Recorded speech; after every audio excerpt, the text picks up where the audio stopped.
St. Dismas is the first saint in the Catholic Church, and he is the one who was at the right-hand side of Jesus, begged for forgiveness, and ascended into heaven.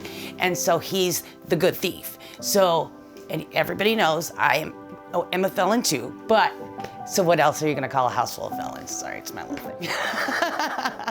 Dismas House was founded in 1986 here in South Bend, but before that, it was founded in the 1970s by a Catholic priest, and he was the rector at a local prison and at Vanderbilt University. So he decided that college kids, juniors and seniors, and people being released from incarceration have this big wild world view that like they can conquer the world.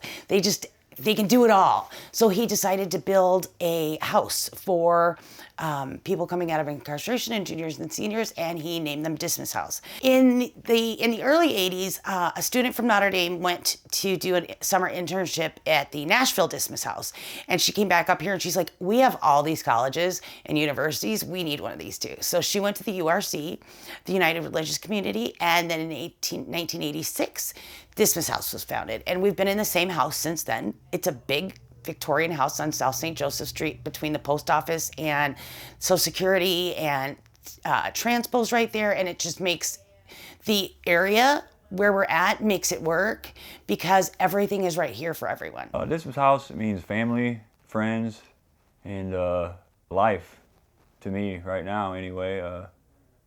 I got out of prison, didn't really have nowhere to go.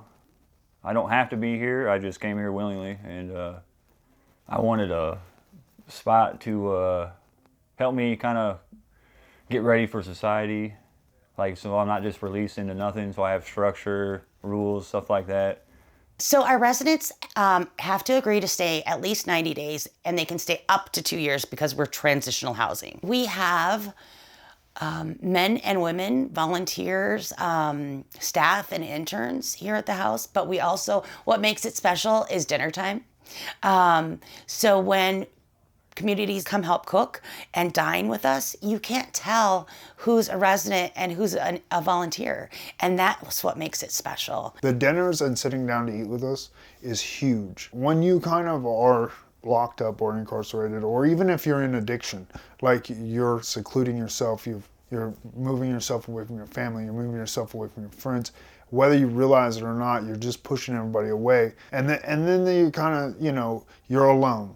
So when people come in that are like bringing dinners and cooking us dinners and having conversation with us, you see that they care.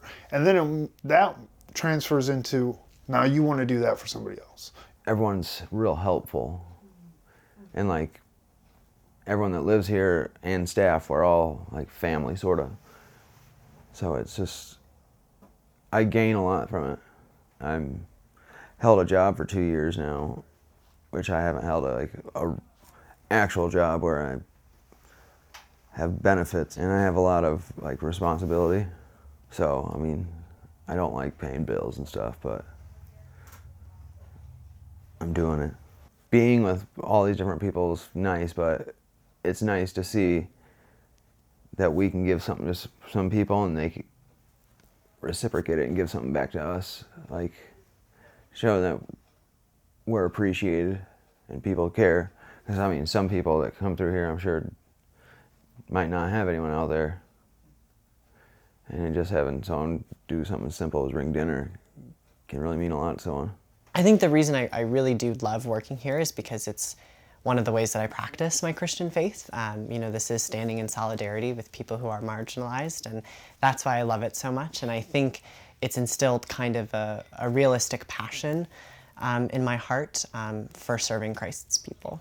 The people who live here are some of the hardest working people I've ever met in my entire life. I just could not imagine the life that they have. They work, you're talking 13 hours a week, and then they come here and we run different programming activities, group therapy. We bring in people from AIDS ministries, from all the way to police departments to come and talk about crime prevention.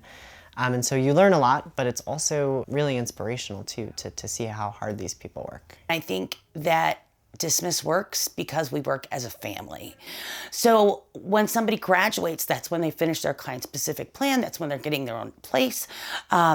And we talk about that. I want them to have at least $2,000 in the bank. And that's after all the deposits, furniture, everything like that.